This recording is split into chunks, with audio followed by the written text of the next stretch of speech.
So I'm slowly working my way through some of these questions. And the next one up that has 2 votes for it is that of talking about pain. So actually, I'm assuming here that this was meant about physical pain. Emotional pain can also be equally as distressing. But here I'll be speaking to this aspect of when we encounter physical pain and how we can practice with this. So, the first thing I'd like to say is pain can be really exhausting and challenging. That there are times in our lives where we are faced with immense physical pain. These bodies, that they are just made up of these building blocks that will become recycled material. They break down, they decay, they degenerate, and this is just a part of having a body. So one of the things that I noticed years ago was really the wish that when I practiced and I, could be with pain, that it really would go away. There was this underlying hope that by being with it would cease to be. But what I noticed was from stories of great masters, that they too had these physical bodies, even going back to the Buddha. You can read about his back pain and other kinds of pain that he may have experienced. But what I did really notice the difference was in how they related to it.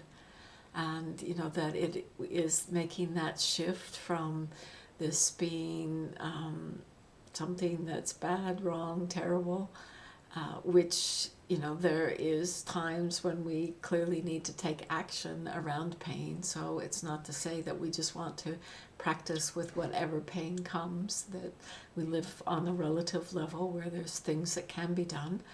But when we have to live with certain kinds of pain, how can we do this? And these great masters, their bodies would just be decaying, and their mind was unfazed. Their identity wasn't wrapped up in their physical well-being, that their sense of being at peace within themselves wasn't tied up to not having this pain. And so that, that's just, it can be an aspiration that we hold, and having interest and curiosity in what's happening both physically and mentally when we experience pain. That I know that I've had many pains in my life, probably an embarrassing number, where just the twinge of pain and the mind is off on some story. Sitting in retreat, twinging my knee, and I'm going to need knee surgery. I'm not going to be able to walk. I need a wheelchair. And none of that ever came to be. But just how quickly one can go down an avenue with pain of imagining a future that's unbearable on some level. And certainly I've seen that with pain, it's really important to pay attention to the stories that we tell ourselves, to be able to distinguish it as just being a thought, and that really coming back into the present and what is here now. And can I open to this just for one moment? That has always been really helpful to me, because if I think that this is the way it's going to be for the rest of my life, then that's too much to carry in this moment. But right now, can I be with this as it is right now? And with that too, that it's when we're being with the pain, we tend to see it as something very solid and real. And so if we start to break it down, to see its changing nature, pain isn't usually a really stagnant or still constant. Within it, there's so many pieces that are moving. That and a stabbing sensation. It's it comes and it goes, and it gets stronger, weaker, and it might move, and where it's located in the body, it changes even just a little bit. All of this, seeing its changing nature, is really, really helpful. And just to see too how we're relating. Is there this curiosity, interest? Is there this sense of wanting to get rid of? Is there the fear? It's always going to be this way. Noticing this, and not to judge ourselves if we see that there is fear. This is the way it's going to be for the rest of my life. But we can touch with awareness, with tenderness, this aspect of fear. Wow, this is hard. Creates fear.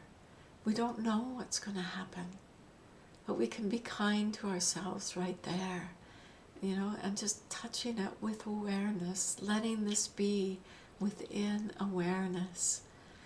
Then, it may be that we find we can be with the sensations for a bit, and then maybe we need to do something different.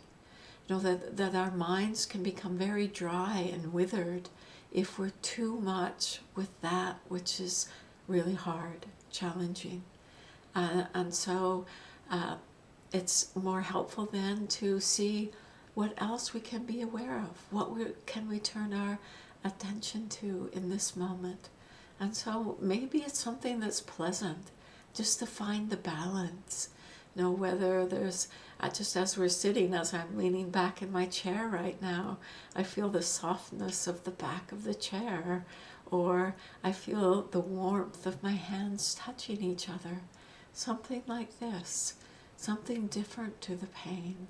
And maybe the pain calls and we go back to it for a moment, but then maybe going back to that which is pleasant. Or for me, also sound is always great, because the mind can be so vast, and all the sounds appearing within this vastness of awareness.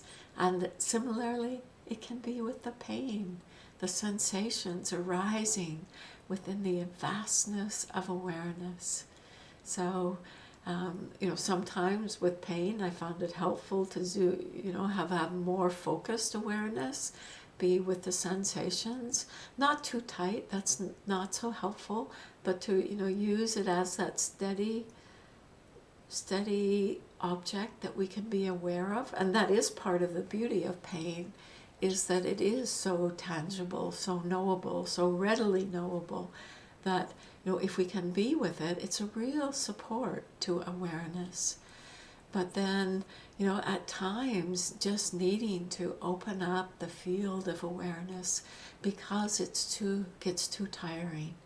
So then, let the mind be open, spacious, and not blocking the pain, but not focusing on it.